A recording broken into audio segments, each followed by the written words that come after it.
Hey guys, we are here to review Stranger Things Suspicious Minds by Gwenda Bond, the first ever Stranger Things novel in its expanded universe whatsoever. You know, like the Star Wars expanded universe.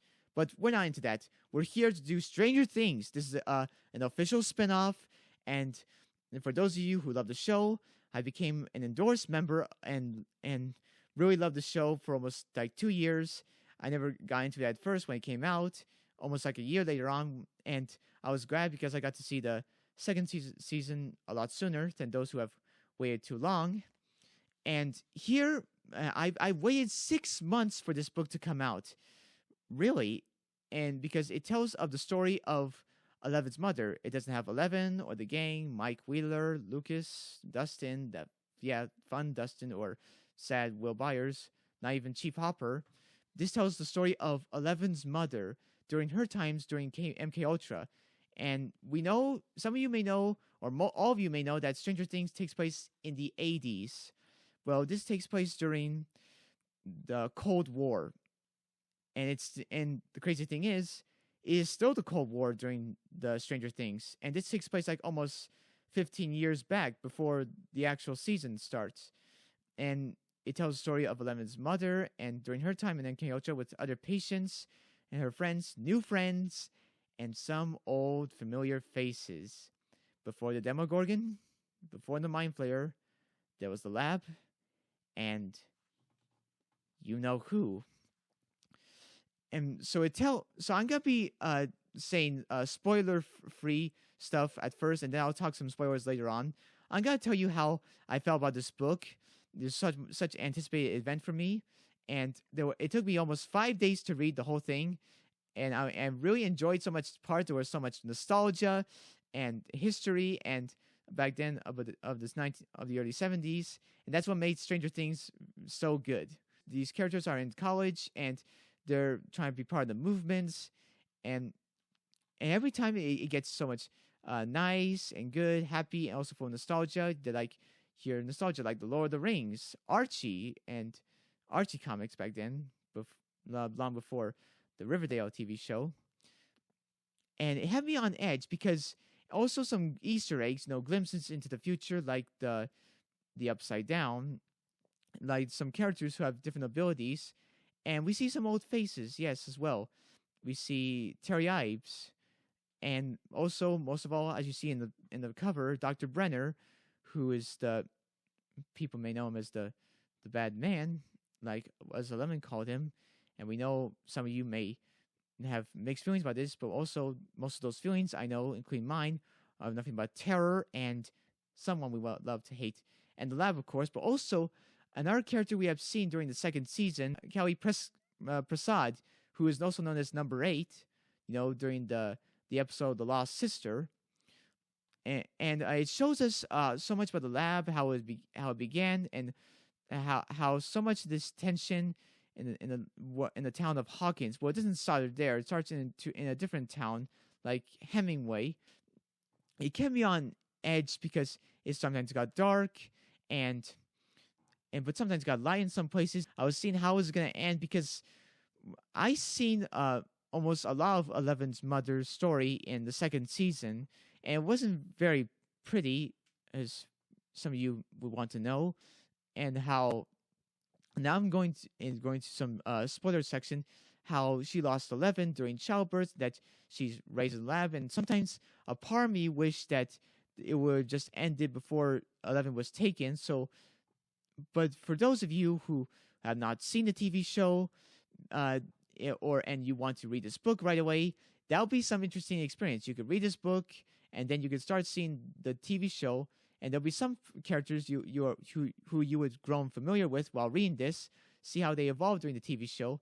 It'll be an interesting experience. This could be the first chapter for you, and then it could continue on with the TV show.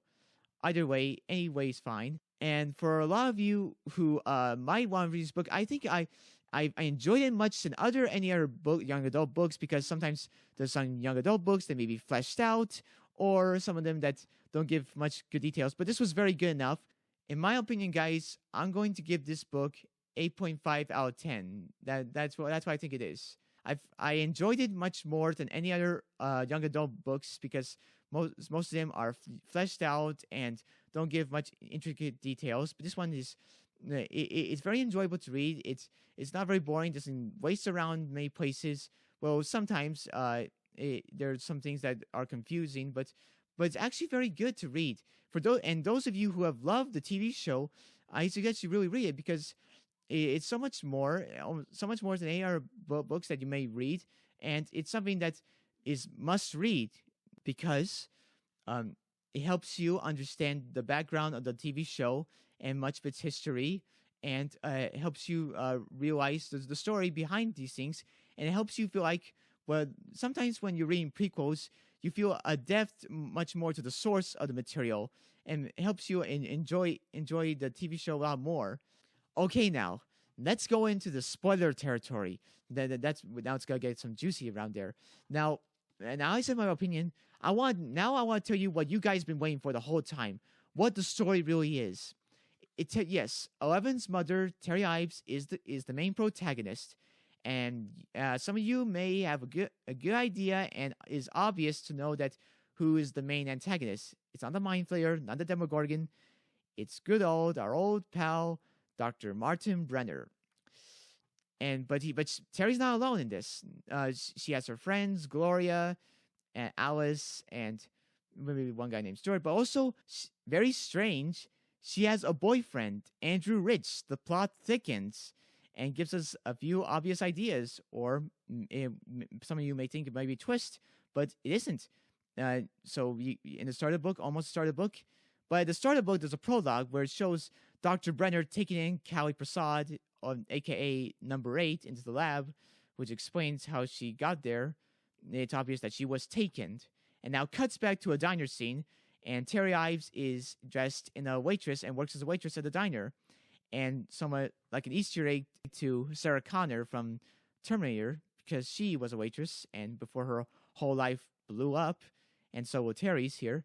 She has a boyfriend, Andrew Rich, and they're childhood sweethearts. They seem to get along very well, and he introduces her to Lord of the Rings, which is very cute and very interesting. They even go to a party and dress up as Sam and Frodo. But also, all, when she gets into the MK Ultra thing, all to get her college fund, and now things get really strange. Terry Ives has a boyfriend in here. The plot thickens, and now here she's working at a diner. She starts off like the same way Sarah Connor did in the Terminator before her life, if you don't know that. So she's with her boyfriend, and she gets into MK Ultra all to raise money for a college fund. That's how it all started. And she gets in to meet Dr. Brenner and some of her friends who are her friends like MK Ultra. We often think that the numbers, but they help her. There's some sort of fellowship because she becomes a fan of Lord of the Rings in here. But things get very confusing. She gets to know 8. She meets her, so that's something that explains why Kelly knew her in the TV show. And during the Cold War, yes, and during the going against Nixon, and so is Andrew Rich, who is Terry Ives' boyfriend.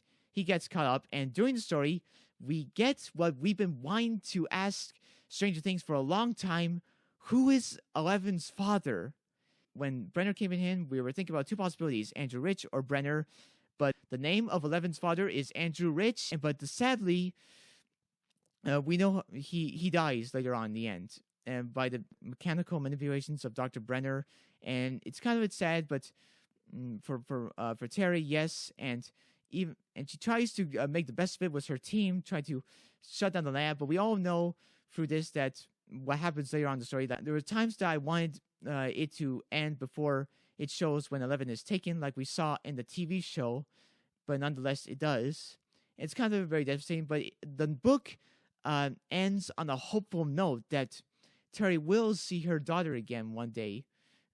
And this book has shown me sometimes it doesn't go happily, but that's up for the TV show, for the characters that we know and love in the TV show to fix it in the end. And I'm glad that I was able to review this book before season 3 comes out. And some of you have already seen the season 3 trailer that's got so hyped to see what the year of 1985 would look like.